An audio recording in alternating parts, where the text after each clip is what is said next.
Բարի երեկո հարգելի հեռուստադիտողներ, Եվրոմեդիայի տաղավարում զրուցելու ենք նժար սահմանադրական շարժման համահիմնադիր Նինա Կարապետյանցի հետ։ Տիկին Կարապետյան, շնորհակալ եմ հրավերը ընդունելու համար։ Հրավերի համար։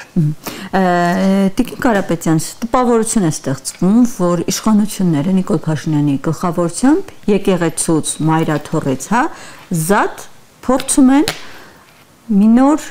հավատք կամ, չգիտեմ, շարժում ստեղծել։ Կոչ են անում, ասում են, եկեք պատարագի հովանավանքում, որը մատուցվում է մի քահանայի կողմից, որը իրավասություն չունի, առհասարակ ծես կատարելու, այստեղ խնդիրը նաև այն է, որ իրենք ասում են կաթողիկոսն է կարգալույծ եղած եւ չի կարող քահանային կարգալույծ անել։ Հիմա ստացվում է կաթողիկոսի կողմից օծումը ընդունել են, սա չեն ընդունում արդեն կարգալույծ անելը։ Ինչ է կատարվում եկեղեցու շուրջ ու եթե բառապաշարը հետևենք Նիկոլ Փաշինյանը ինչպես էր արտահայտվում, գործակալներ, սրբապիղծներ, ինչ կասեք այս մասին։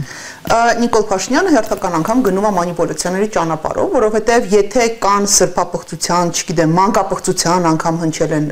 մեղադրանքներ կամ ինչ որ մարդկանց գործակալ լինելու հետ կապված, եղբայր, իշխանություն եք, ունեք տեղեկություն, ունեք հատուկ ծառայություններ եւ հետեւաբար հնարավորություն ունեք այդ բոլոր հարցերին, որոնք քրեական օրենսգրքով նախատեսված պատիժներ են նախատեսում, գնացեք իրancs հետևից։ Քրեական գործեր հարուցել։ Երբ որ հարցը ուղղում ենք, ասում ենք փաստեր, իրենք հիմնվում են միայն դրա վրա, որ մայրաթոռը կաթողիկոսը չեն հերքում այս տեղեկությունները։ Ասում են, փաստեր չկա, բայց միայն այն, որ իրենք չեն հերքում, այն նույն կաթողիկոսի օրինակ զավակ ունենալը։ Ասում են կաթողիկոսը չի հերքում այդ ամենը ըստեյության։ Հիմա արդյոք ցանկացած հայտարարություն, որ արվում է, դրա հետևից պիտի գնան, դրա հետևից պիտի արձագանքեն կամ հերքեն կամ չգիտեմ, ամեն ասած ապուշության կամ հիմարության հետևից պիտի գնան մարդիկ ու հերքեն, իհարկե ոչ, դա հերքել չհերքելը դա մարդու իրավունքն է։ Արձագանքել չարձագանքելը դա մարդու իրավունքն է։ Իշխանությունները ունեն պարտականություն ի տարբերություն մարդկանց, որոնք ունեն հնարավորություն իրավունք ինչ որ հարցերին արձագանքել, ինչ որ հարցերին չէ, իշխանությունը ունի պարտականություն։ Եթե կան Հայաստանի Հանրապետության ներսում մարդիկ, կառույցներ, կազմակերպություններ, չգիտեմ, անհատներ, որոնք գործակալներ են այլ երկրների ներկայացուցիչներ են, ապա իշխանությունը ուղղակի ունի պարտականություն անվտանգությունից ելնելով պրոցեսներ սկսի, ապացուցի դա եւ պրոցեսներ սկսի եւ գործողություններ իրականացնի։ Եթե դա չի անում, ուրեմն ներողություն դուք կամ ձեր տեղում չեք, կամ ձեր ասածը ճշմարտություն չի։ Այն որ շատ-շատերի մոտ կա անհանգստություն եւ ես եւս մեղմ ասած այդքան էլ հաշ չեմ եղել տարբեր բարձրաստիճան կրոնական ներկայացուցիչների հետ, դա շատ վաղուց հայտնի փաստ է։ Հա մենք շատերս հաշ չենք եղել, բայց այն ճանապարհը, որ ընտրել է Նիկոլ Փաշինյանը, հակասահմանադրական ճանապարհը, որովհետեւ կրոնական կազմակերպության ներքին գործերին միջամտելը, դա հակասահմանադրական գործողություն է, դա քրեորեն պատժելի գործողություն է, որովհետեւ մարդիկ դուրս են գալ իրենց լիազորություններից եւ հետեւաբար դա անթույլատրելի գործողություն է։ Հիմա այս եւ կոնվենցիաներին, բազմաթիվ կոնվենցիաներին հակասող գործողություն է։ Հետեւաբար այս մարդիկ ուղղակի այսօրվա իշխանությունը եւ իրենց սատարող տարբեր սատելիտներ ուղղակի քրեական պատասխանատվության ժամանակը գա եւ կենթարկվեն քրեական պատասխանատվության։ Իրենք ասում են, որ նույն եկեղեցական կանոնագիրքը հոգեվոր խորհուրդը չի գործում։ Դրա համար իրենք հիմա ստիպված միջամտում են։ Ես հարց տամ, իսկ իշխանությունները գործում են եւ անում են ամեն ինչ այն պարտավորությունները, որոնք որ իրենց ստանձնել են։ Երբ որ ինչ որ խումբ մարդիկ գալիս են իշխանության, իրանք ժողովրդին ներկայացնում են որոշակի քաղաքական ծրագիր, հա։ Եվ այդ ծրագիրը իրականացնելու համար են, որ ստանում են մարդկանցից քվե։ Հիմա այս իշխանությունը, որը դժգոհում է ինչ որ կառույցներից մեկի կանոնագրքով չառաջնորդվելու, իրանք իրենց բոլոր պարտավորությունները կիրականացրել են։ Իրանք դրա իրավական իրավունքը ունեն, իրանք դրա բարոյական իրավունքը ունեն։ Ես ասում եմ, որ չունեն դրա բարոյական իրավունքը։ Երբ որ դու քո տեղում չես, քո ճիշտ դիրքում չես, դու ուրիշից ինչ իրավունք ունես ինչ որ բան պահանջելու։ Կամ ես ուրիշ հարց ունեմ ու ես բոլոր եթերներից այս նույն հարցը տալիս եմ։ Նորից ներողություն եմ խնդրում բոլոր կրոնական կազմակերպություններից, որոնք Հայաստանում գործում են։ Ժորժ ջան, բոլոր կրոնական կազմակերպությունները ստուգել են բոլոր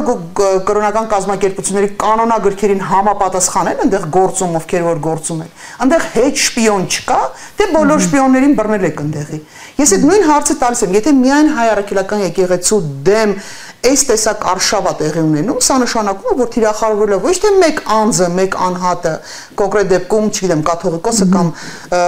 սրբազանները, այլ այստեղ թիրախավորվել է հենց կոնկրետ հայ առաքելական եկեղեցին։ Ու այստեղ հաջորդ հարցն է գալիս, ինչու հենց հայ առաքելական եկեղեցին։ Շատ պարզ տրամաբանական հարց, որովհետև այսպիսի պահանջ է ներկայացնում Թուրքիան եւ Ադրբեջանը, բաց եւ այսպես հուշումներով, որ իրենք ակնկալում են, որ երկու հարց է լուծելու Նիկոլ Փաշինյանը կամ այսօրվա իշխանությունը։ Առաջինը դա եկեղեցին է, հայ առաքելական եկեղեցին, երկրորդը դա Սփյուռքն է։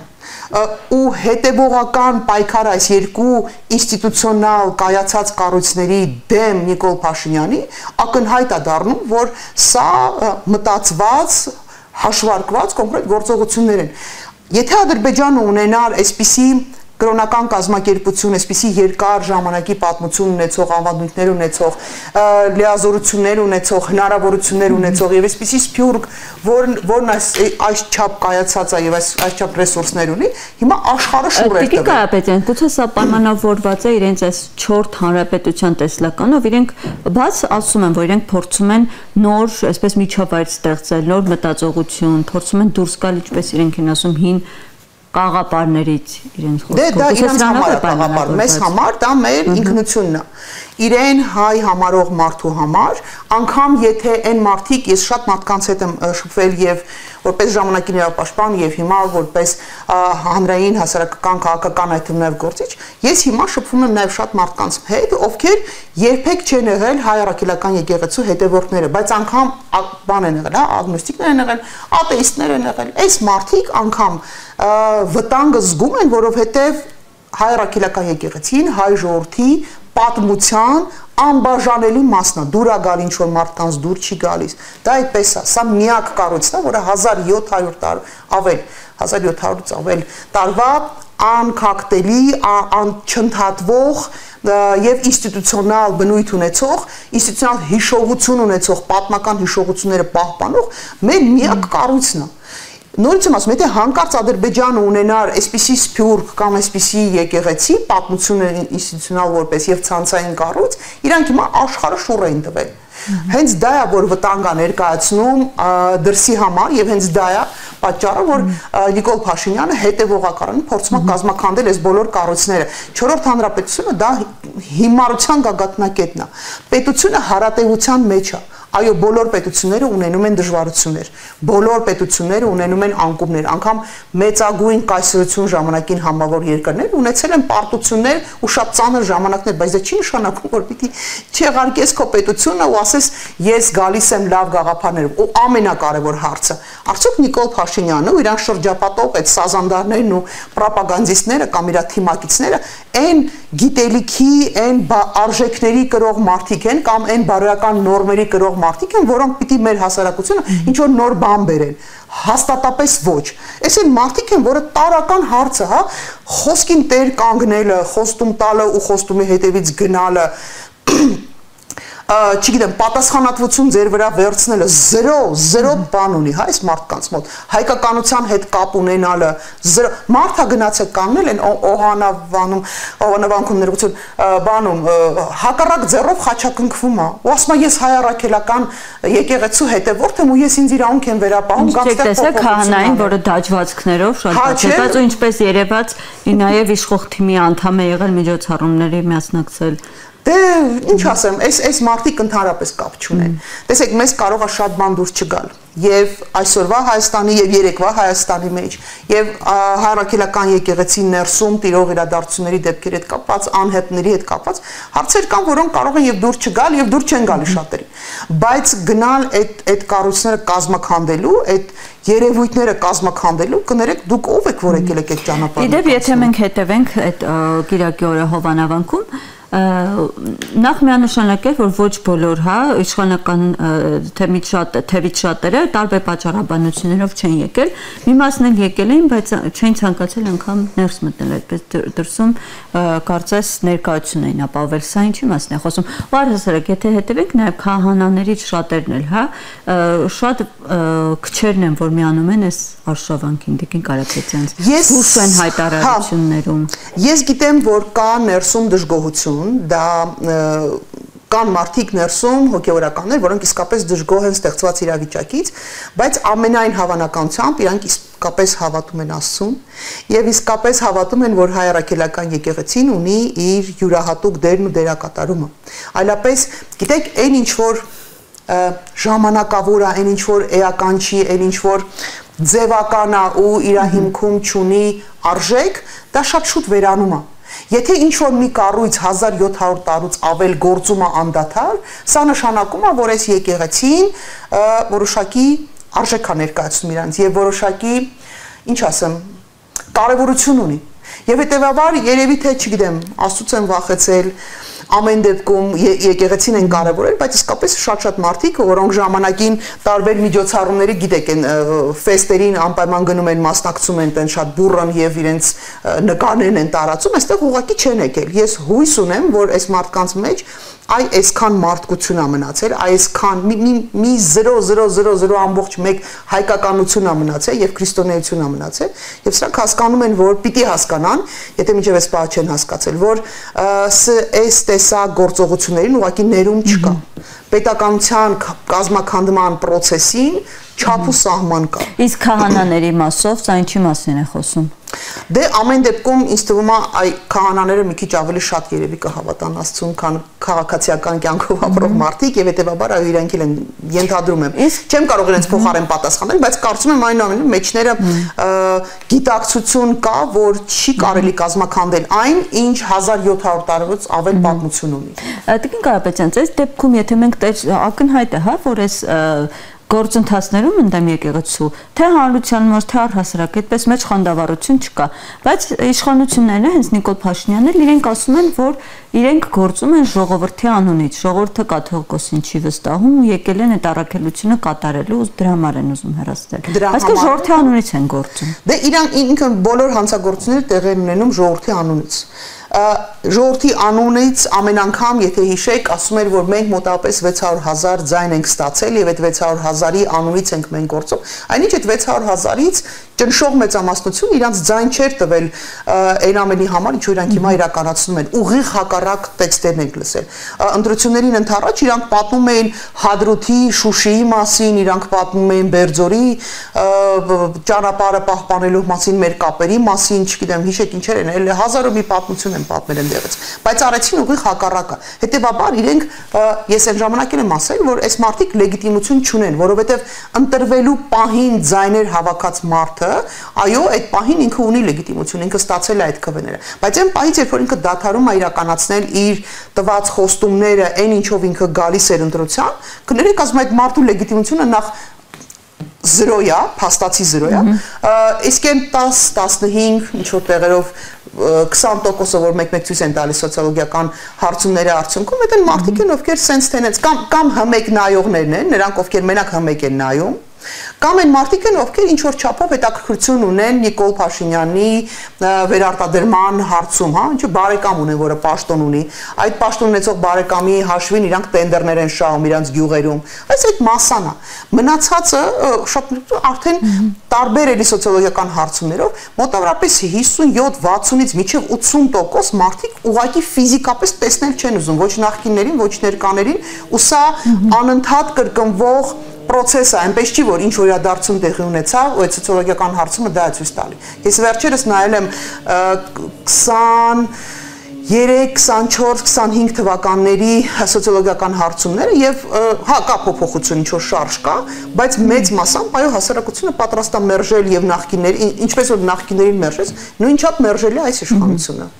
Տիկին Կարապետյան, վերջին օրերին մենք տեսնում ենք, որ հրապարակվում են տեսանյութեր, ձայնագրություններ, գաղտնալսումներ անգամ դրանց մի մասը քննչական գործողությունների ընթացքում ձեռք են բերվում օրինական կերպով, բայց նաև դրա հակառակն է կա, որ անգամ լոգարանում են տեսակցություններ հրապարակում մարդու անձնական կյանքի վերաբերյալ։ Իդեպ այստեղ մի հանգամանք դուք հավանաբար հետևել եք իրադարձություններին, իշխանությունները իրենց կայքերով միանգամից խոսքը Արշակ Սրբազանի ձայնագրության մասին է, այնպես դասավորվեց ըստ իշխանական աղբյուրների, որ Արշակ Սրբազանը պահանջել է կաթողիկոսի հրաժարականը, դրանից հետո է դա հրապարակվել ու սկսում են իրար հետևից քննադատել, որ վայ ձայնագրությունը ապօրինի կերպով է ձեռք բերված անձնական տվյալներ։ Բա որ ապօրինի է ձեռք բերված ու դուք հասկանում եք, որ դա անբարոյական է, հարց տամ։ Այդ անհայտ Telegram կանալից ինչի եք քաշում գցում ձեր էջը։ Եթե ես համարում եմ, որ ինչ որ տեսանյութ, ինչ որ պատկեր անբարոյական է եւ ապօրինի է արված եւ դա անթույլատրելի է, ես երբեք դա իմ էջում չեմ գցի։ Բայց դուք քաշում եք ձեր իշխանական բաները, քաշում են իրանց էջերի վրա, գցում են, հրապարակում են, հետո երբ որ տեսնում են, որ հասարակությունը չի ընդունում, իսկ հասարակությունը շատ վատ իմաստով վերաբերվեց, ոչ թե Արշակ, չէ, Սրբազանին, այլ տարածողների վերաբերյալ քննադատություն հնչեց, սկսեցին հաջորդ էտապը, ասում եմ, ստի մյուս ոտքը սկսեց աճել, պարզվում է, որ թե բա Արշակ Սրբազանը իրենց եկեղեցու ներսից է դա։ Հա, բա դա կաթողիկոսն է տարածը, ժողովուրդ ամոթ է։ Այս հասարակություն, մեր հասարակությունը, մեր ժողովուրդը արդեն բավարար փորձառություն ունի, այդ թվում նաև այս իշխանությունների տարածող, ինչ ասեմ, նյութերի տեղեկությունների, կեղծ տեղեկությունների մանիպուլյացիաների հակաթույն է մեջը ձևավորվել, իմունիտետ է ձևավորվել, այս հասարակությունը այլևս չի ուտում այդ կուտը։ Դենց որ ասում եմ, սրանք շատ վատ վիճակում են գտնվում։ Իրենք գրեթե զրոյական իշխանությունն են, զրոյական։ Ինչպես էր ասում 18 թվական Նիկոլ Փաշինյանը, իշխանությունը ընկած է փողոցում։ Ես պնդում եմ, որ այսօր իշխանությունը ընկած է փողոցում եւ այն թիմերը, ովքեր կկարողանան բառացիորեն վաստակել ժողովրդի վստահությունը, հեշտ ու հանգիստ կարողանալու են վերցնել այդ իշխանությունը փողոցից։ Մենք այսօր տեսնում ենք, որ այն ֆիգուրները, որոնք ընդդիմադիր են, հա, հանդես գալի ու հիմնական ֆիգուր են քաղաքական դաշտում, մեկը մյուսի հետևից քրեական գործընթացների մեջ են հայտնվում, կալանավորվում են։ Մասիսի քաղաքապետով, որ այլընտրանքային այս փայլությամբ իմպիչմենտի թեկնածուներ, Գյումրիում տեսանք ինչ կատարվեց Վարդան Ղուկասյանը։ Ես իրանց անկեղծ ասած չեմ գնահատում որպես ալտերնատիվ քաղաքական ուժ, որովհետև հասարակությունը հավասարապես մերժել է թե նախկիններին, թե ներկաներին, ժողովուրդ, ասում եմ, պետք է դրա հետ հաշտվել։ Ես դատապարտում եմ այն ձևը, այն մեթոդը, որով որ գնում են մեր փաստացի քաղաքական օպոնենտների հետևից, դա շատ խիստ դատապարտելի է։ Այն տարբերակները, որոնցով որ առաջնորդվում են կամ չգիտեմ, այն քրեական գործերը, որոնք ոչ մի բանի մասին են, օրինակ Սամվել Կարապետյանի հետ կապված։ Բայց այս մարդիկ միակ քաղաքական ուժը չեն եւ միակ Նիկոլ Փաշինյանի ապանենտը չեն։ Մենք ունենք նոր ձևավորվող պրոցեսներ, որտեղ շատ մարդիկ, ովքեր նախկինում որևէ ներգրավվածություն չեն ունեցել, իրենք նաև հայտ են ներկայացնում։ Եվ ես կարծում եմ, որ իրական ուժը, իրական ապանենտը Նիկոլ Փաշինյանի լինելու են հենց այդ ուժերը, որոնք նախկինում չեն մասնակցել։ Ինչու՞։ Որովհետև հենց որ դուրս են գալի նախկին իշխանություններից որից է մեկը, մատով ցույց է տալի դու գողացել ես բանակից տալիս քեզ դաչա, ես սարքե դու գնացել ես, այս ինչը չես արել, ես ինչն ա եղել, դու գողացել ես դավաճանը, դու ես դու դավաճան, այս թեմայի մեջ են մնում։ Որ պահից որ դաշտում հայտնվի այն իսկապես այն մարդիկ, ովքեր որ պատրաստ են պատասխանատվություն վերցնել գնալ փոփոխությունների, ռեալ իրական փոփոխությունների, այդ ժամանակ մենք ունենանք ընդդիմություն, որին Նիկոլ Փաշինյանը բան չունի ասելու։ Բացի մահափորձերը չկանխարգելելուց,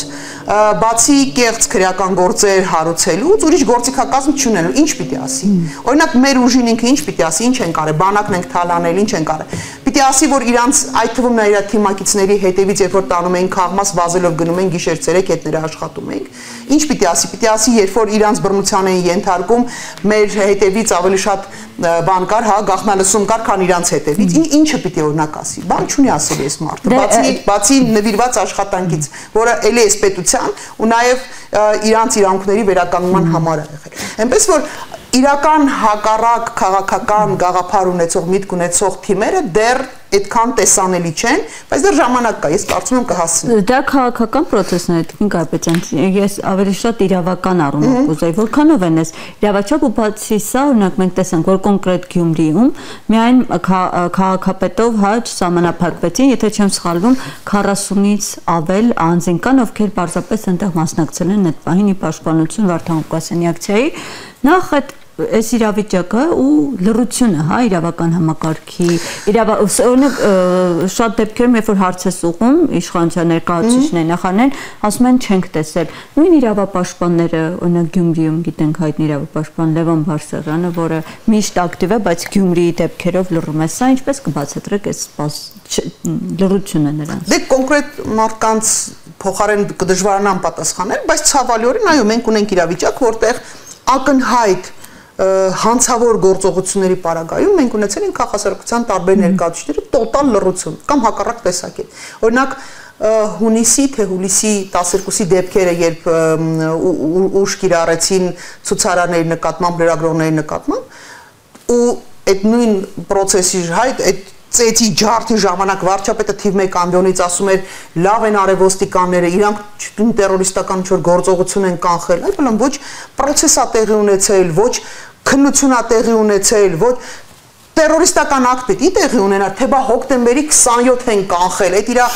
քաղաքասարակության մոլի երկրպագուները, որ կան քաղաքասարակության ներսում, եկել էին ասում են, բա գիտես ասում հոկտեմբերի 27 են կանխարգել, ընկեր ջան, կանխարգելու մեն մի ժամ շուտ բռնեիք, այն բաներով, մանկասայլակներով զբոսնող մայրերին կամ լրագրողների վրա ինչի՞ք կրակում,